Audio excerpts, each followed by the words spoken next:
Now with me is Jane Poole-Wilson standing in middle, and obviously the burning question is why? Because there you are, MLC. You've been watching the whole proceedings. Why the jump for you, or potential jump? Because I think when you're in Legislative Council, you have to be conscious that as the indirectly elected chamber, there is a difference in the role between a Legco member and a Keys member. And so my thought was actually, I have got some experience now and seen how things operate and understood the operations of government and Tynwald. I'd like to play a more direct role, if I can put it that way. And I think if that's what you want to do, you absolutely should try and seek the public mandate. So frustration there because you're watching most of the proceedings and you haven't got enough input, you think? I think almost a drive to want to contribute in the fullest possible way, actually.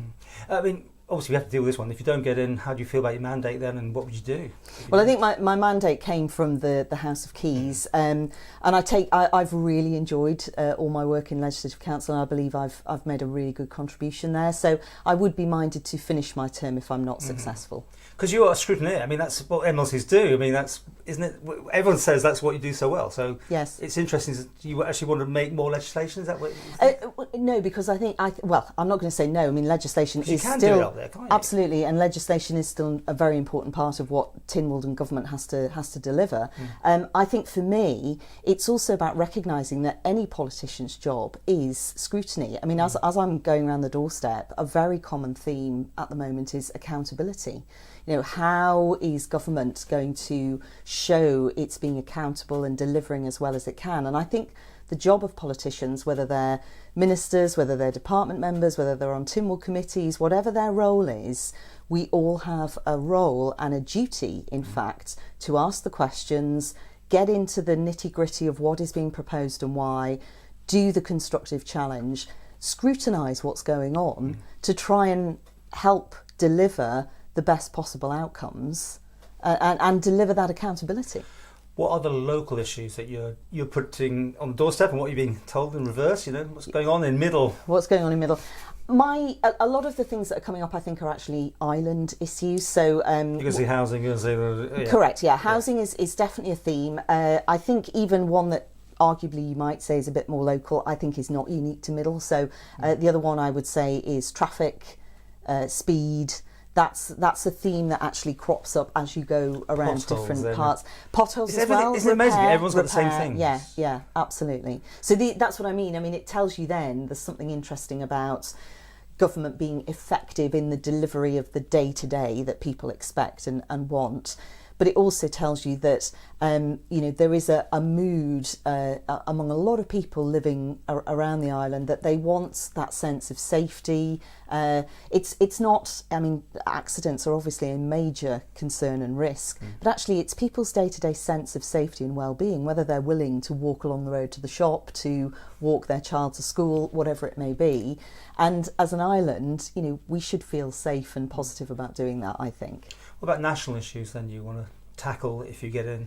Yeah, and again, I love the way you say you tackle. I think, let's be very clear, one individual alone, that's not what this is about. A lot of people stand on one big issue, don't they? And I prefer to think about the fact that I think the island would do well in this next administration to really focus on some big strategic priorities, because I think with some good focus, you stand more of a chance of making some good progress. Like I think the health and social care transformation is critical. I mean, I'm heartened by what I've seen of the progress so far, but it is early days, and I think that's absolutely significant now that really progresses well, and we see improved access to physical and mental health services. We really see good transparency in data capture, so we know that we've got effective services, so that we know we're getting value for money. We have good responsiveness in terms of patient and service users, more efficiency. And you can cost this out, can you, everything? Well, that's exactly what we should be doing, because we know that the cost of healthcare is significant, but what we don't know is that we're doing it in the best way and driving the best value for money. So that for me is an absolutely critical priority. I think the economy is absolutely important for the island. KPMG are doing their strategic review, which I welcome the fact that's going on, but I think the government should have a strong focus on the outputs of that in due course, and a good partnership relationship with our business sector to make sure that the things that government ought to do in terms of any, whether it's legislation or other levers, are put in place in a way that helps drive that diversified, strong economy. And I think we need a positive response to climate change, because I think my view is, we're a small island. I do think we should play our part, but even for those who think, what difference would it make? Is it really a thing we should focus on? As a small island, if we don't act, we'll be left behind. And I think we should act in a way that maximises our opportunity and benefit.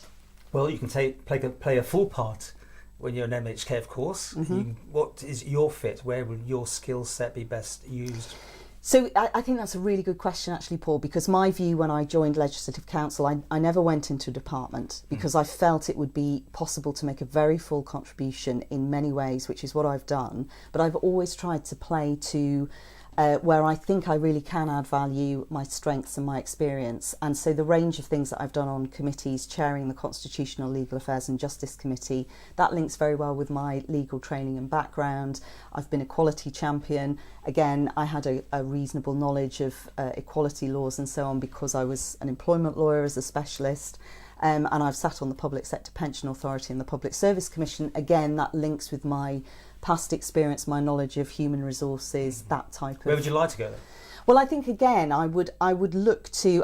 I've massively enjoyed all those roles, and I've massively enjoyed the Tynwald parliamentary scrutiny side. I think if I was looking at more work that's in government, I think I would like to add my contribution again in a way that speaks to the experience and the knowledge Policy and the value. Reform or Treasury? I don't know. Yeah, well, aspects of that, of course, are things that I could speak to. I think also the justice remit would be an area that I could speak to. So I think I wouldn't want to roll just for the sake of it. I think that's very important. I think you have to find out where you can add value and where you've got some experience and insight to really add something.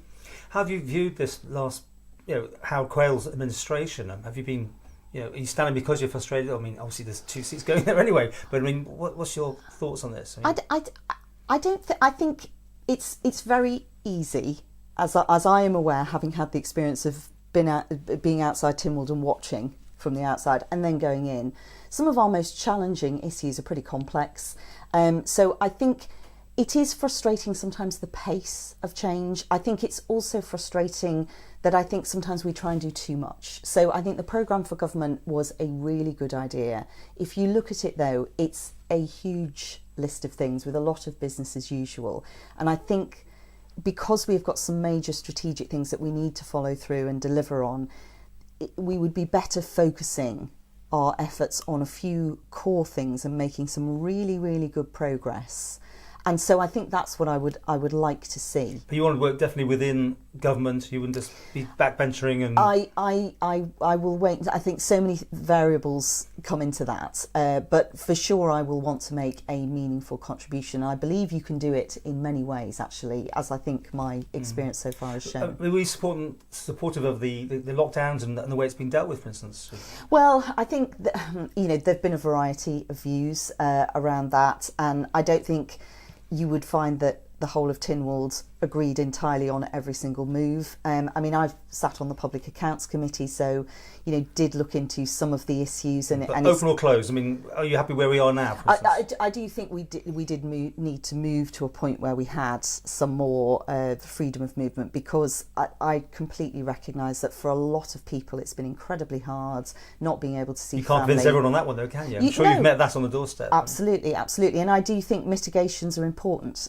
So I think as we have moved to a more open position, I think those mitigations are really, really important, and I think we probably should have had more of those. Okay. So. If you didn't get this time, would you go again? I mean, and as you say, finish your term as MLC. How do you, very briefly, how do you view yourself now as a career politician? Or what? No. And actually, it's really interesting. It wasn't ever on my sort of agenda to join Tynwald. It was something that the opportunity was suggested to finish the balance of Tony Wilde's seat, and at that time I thought I probably did have relevant skills that I could bring and add value. And 9 months I thought was a sensible period for me to go in and for the keys to look at me and see whether I was someone who could add value. So I think it's the experience of what I've done that's then made me think, stand for the keys. Very quickly, last question as always, who do you want as a Chief Minister? I want someone who is going to demonstrate vision and real leadership and this focus. I think I'm going to wait and see what their manifestos are. Come on. I mean, you've been in there. You must know exactly. You don't need to see their manifestos. You know those individuals. No, I actually think it is important to see what they're proposing, actually, because it goes to this point that we must have a focus. We must have a focus.